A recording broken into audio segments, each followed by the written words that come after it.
This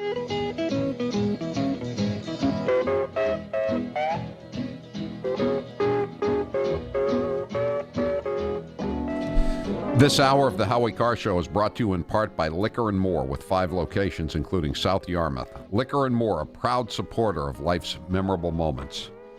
Joining us now on the line is, no, she's not here? She's not here. Okay, Ann Coulter will be with us shortly. So we'll do the Tool of the Month Club while we're waiting here. The Tool of the Month Club, every month we have the 3 most obnoxious sound bites of our judgment. You know, they could be anything, but these are the worst sound bites of the month, and you get to vote on which one you think is the stupidest thing anybody said all month. The Tool of the Month contest is brought to you by Maine Oxy, this month featuring majestic safety jackets, high-vis, waterproof, and starting at only $39.99. At Maine Oxy, we've got your back and your front. Maine Oxy, your first choice for gases, welding, and innovative solutions since 1929. And so far we have Brooke Baldwin talking about there should be, we already have term limits for Congress, which we don't have. Angela Rye, some woman blaming the GOP for Obamacare because they said that the GOP didn't follow through on its campaign promise to repeal Obamacare, believe it or not. And Obama saying that the ACA, the Affordable Care Act, is a fixer-upper. He didn't tell us this when he was pushing it. Now it's a fixer-upper, a money pit, a handyman special. So, Steve, what are the votes so far? I'm voting for Angela Rye, saying the GOP is to blame for Obamacare since they didn't follow through on their campaign promise to repeal it. Well, right now, 43% agree with you on Angela Rye. 40% say it's CNN's Brooke Baldwin and her believing her brutal takedown on Trump over term limits. Just 18% say Obama's starter home comparison with the ACA. They're all good, though. They're all good. They all could. That's the Tool of the Month brought to you by Maine Oxy. This month featuring majestic safety jackets, high-vis, waterproof, and starting at $39.99 at Maine Oxy. We've got your back and your front, your first choice for gases, welding, and innovative solutions since 1929. Joining us now on the line is Ann Coulter. She will be with me tomorrow at the Kowloon in Saugus. We'll be doing the first 3 hours of the show live from the Kowloon. We're sold out. You can, if you've got your tickets, come on. We're looking forward to seeing you. We've got her books, her new book on Donald Trump will be given away to everybody who comes through the door. We do have tickets left for the Hookie Lau in Chicopee on Saturday. Go to HowieCarrShow.com and click on events. You can still get tickets to the Hookie Lau show, noon to 3 on Saturday. Ann, I'm looking forward to seeing you tomorrow and spending some time with you tomorrow and Saturday in Western Mass as well. Me too. You have the best fans in radio. You're the best on radio. We're going to have a lot of fun. Yeah, we will. We will. So we'll see. Everybody's got your tickets to the Kowloon. Looking forward to seeing you tomorrow. It's not too late to get them to the Hookie Lau in the Springfield area. Chicopee on Saturday. Go to HowieCarrShow.com, HowieCarrShow.com, and click on events to get your tickets to the Ann Coulter Howie Carr Show at the Hookie Lau in Springfield. And you get a free book there, too, as well, and free Chinese food. It's a great thing. So, Ann, looks like the polls are starting to come back a little bit for Donald Trump. Yeah, I don't know what to think of the polls. I mean, as you and I have discussed, I've never seen a media like this. Would you put it past them to be fiddling with the polls? And would you put it past people who fully plan to vote for Trump to be afraid to tell anyone, even their husbands that they're voting for Trump, perhaps? But I don't know. I guess we'll see when we see. Just make sure you vote for Trump, even if you're in Massachusetts, and definitely if you're in New Hampshire.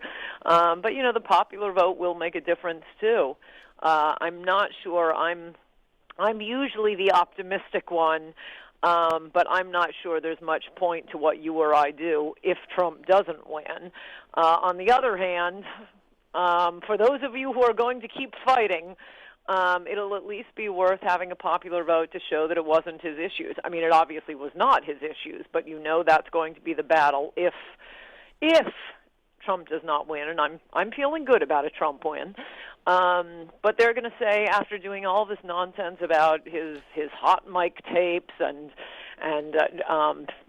phony claims that he groped women and the fat-shaming business, they're going to turn around and say, well, you tried it. You ran on ending amnesty, and boy, I guess that issue lost. It looks like the American people want lots and lots more Muslim immigration. You ran on that. Well, no, we really didn't. You wouldn't let the issues be discussed. Yeah, it's. Did you hear about Mike Pence's dog? No. I'll just read you. This is just a little item here. He tweeted out yesterday, "Heavy hearts today. Our beagle of 13 years passed away quietly last night. Rest in peace, Maverick. We will miss you." So, you know, those, I know. So those great, compassionate liberals at Jezebel, that's a website. They put out they retweeted it, an October surprise for Mike Pence's dog, death. Beagles are my favorite dog. I have 3 imaginary beagles. Oh, poor Mike Pence. It's very sad to lose a beagle. And then this is Jezebel, the great liberals. That was their comeback, an October surprise. Yes, that's very kind of them. Yeah, exactly. Well, listen, Ann, what did you make of the Megyn Kelly brouhaha with Newt Gingrich the other night? I mean, that was Did you think she was over the line there, going back to the same well over and over and over again? Well, I didn't see it live because, unlike the rest of you traders, I'm not watching Coyote News Network. But, man, did my email and Twitter feed explode over that. So I did end up seeing, I think, all of it online. And, I mean, I would say overall, this is why, first, you will notice on TV, everyone will say the same things over and over again, and it's generally nonsense whenever you hear the same sentences. They can't go on TV and say nothing. And the big thing they've been saying after last weekend was, oh, well, Trump really stepped on it at the Gettysburg speech. It was such a good speech, but why did he talk about suing the women? This is why he talked about suing the women. Because it's a false charge, and I get tired of Republicans who think, oh, I won't dignify that with a response. No, if you are falsely accused, if you're being slandered, you punch back, and you punch back hard. It took, 2 minutes of a long speech for Trump to say that? These are false charges. He should push back hard.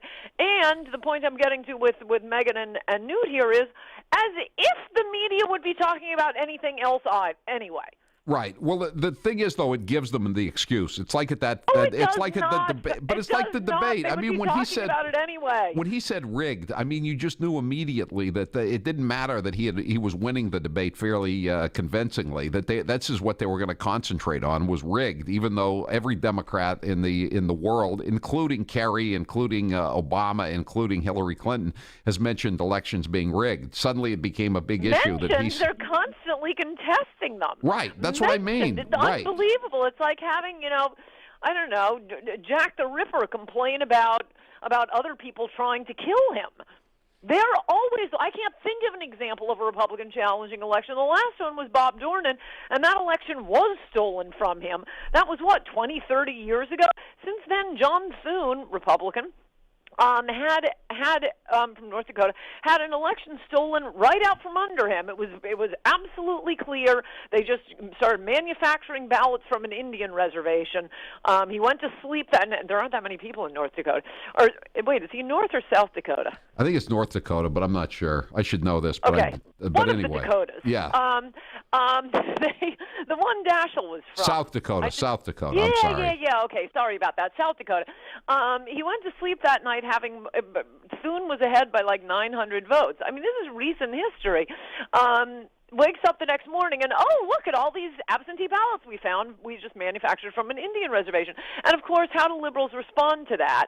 Racism. You're attacking Indians. Racism. No, we're attacking you for inventing these. Anyway, Thune was very polite, ran again, and that's when he took out the Democrats' leader in the Senate. That's when he took out Tom Daschle. So he politely allowed an election to be stolen from him. That's what Republicans have to do. We know Al Franken stole his election in Minnesota. Again, Norm Coleman goes to sleep that night. He's ahead.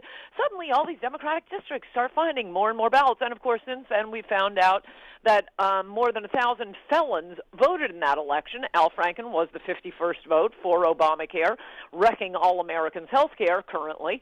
So they're the ones who are constantly stealing this. They even, I'm sure you've been talking about this, there was a big protest led by Barbara Boxer and various other Democrats to prevent the 2004 election from being certified because of their conspiracy theory over that Diebold Corporation in Ohio. Right. They're the ones who are constantly, Oh my I gosh, always the say two it's most racism. important It's racism. Ken Blackwell, the Secretary of State in Ohio, who was running those Diebold machines, he's a black guy. Isn't it racism for John Kerry and his minions to keep talking about how the election was stolen from him? And oh, by the way, even if they had prevailed by like 1,000 votes in Ohio, they still would have lost the popular vote by 3 million votes. You know, but it kind of course, the two it's most important elections they have refused to acknowledge. These almost slipped my mind. Was a few years ago, Proposition 8 in California, no gay marriage passed overwhelmingly. I don't remember Democrats accepting the results of that election. No, they ran to a gay judge who was about to retire who said, no, that's unconstitutional. You can see it right here in the Constitution. Gay marriage. That's just what Madison was thinking about. Oh, and a few years before that, Proposition, was it 187? Yes. Where no welfare for overwhelmingly illegal aliens. Black Californians, Asian Californians, white Californians, and more than a third of Hispanic Californians voted that they didn't want their tax dollars going to pay government services for illegal aliens. That passed overwhelmingly. And what did the Democrats accept the results of that election, a popular election? No, they ran to court and they got a judge to throw it out. Yeah, I know. I know. It's ridiculous. Did you see this thing by Judge Napolitano today in the Fox News? He wrote a column. He kind of buried the lead here.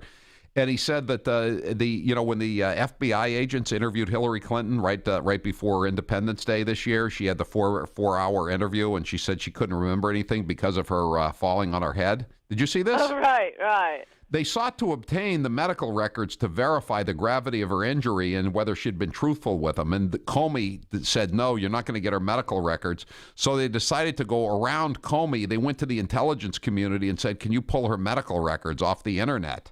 And this is all buried in this column. And we know that the National Security Agency can access anything that is stored digitally. Those communications took place late on Independence Day, July 4th. When Comey learned what his agents were doing behind his back, he headed them off the next morning with the now infamous news conference in which he announced Clinton would not be indicted because the FBI had determined that her behavior did not reach the standard of an indictable offense. I mean, that's a big story, and it's buried. And there is no organization the Clintons cannot be associated with that they will not corrupt. Even the FBI, and they've totally corrupted it. It's mind-boggling. I mean, forget Obamacare. Forget the fact that our country will be over when Hillary amnesties 30, 40, 50 million illegals and quintuples the number of Muslim, quote, refugees. Forget all of that. If you just want to stop this endless government corruption and back scratching, you have to vote against Hillary. You have to vote for Trump. I know this is really breathtaking that the FBI could be this corrupt. I mean, that they're so that the agents, the honest agents, are so desperate. They're contradicting their orders from the director, going around him, trying to get these documents, the medical documents, probably illegally themselves, just to see how corrupt and how much lying she's been doing to them. And then it gets stopped. I mean, it's just amazing. I mean, no one would have ever imagined this in the past, even in the worst days of J. Edgar Hoover. You know? Well, I'm a fan of J. Edgar Hoover's. Well, he wouldn't have been corrupted. Nobody could buy him. No, but he could do pay to play. Come on, Ann, you got to admit that. No pay to play. Really? What pay to play? How did he get permission to wiretap and bug Martin Luther King? What do you mean? What did he get paid off with? He got paid off. He wanted to bug Martin Luther King, so that he got Bobby Kennedy to sign off on it when he stopped the investigation by the Senate of JFK's East German hooker girlfriend. I think Bobby Kennedy was very enthusiastic about that taping. I'm not sure I believe that, but no money is changing hands. Well, here. He was enthusiastic about getting him once he found out what on the Kennedys. What Martin Luther King had said about the casket and Jackie Kennedy kissing the casket, before he was buried. I mean, yeah, he got pretty much into it at that point. But I think he was just trying to cover himself. I mean, there are a lot of things about that, J. Edgar. But anyway, we'll agree to disagree. I look forward to seeing you tomorrow at the Kowloon. And again, you can still, if you're in Western Mass or Connecticut or Vermont or anywhere like that, you can still get tickets to the Hukilau on Saturday, noon to 3. Ann and I will be there. You get a free buffet, see the show, get a copy of Ann's book. She'll autograph it for you, her new best-selling book about Donald J. Trump. I look forward to seeing you tomorrow, Ann. See you tomorrow, Howie. Bye-bye. Bye-bye. That's Ann Coulter. And again, we'll be there at the Kowloon tomorrow. That's a sellout already, but it's not too late to get tickets to the Hukilau in Chicopee. Go to HowieCarrShow.com and click on events to get your tickets for Saturday, noon to 3. I'm Howie Carr. There's only one Howie Carr.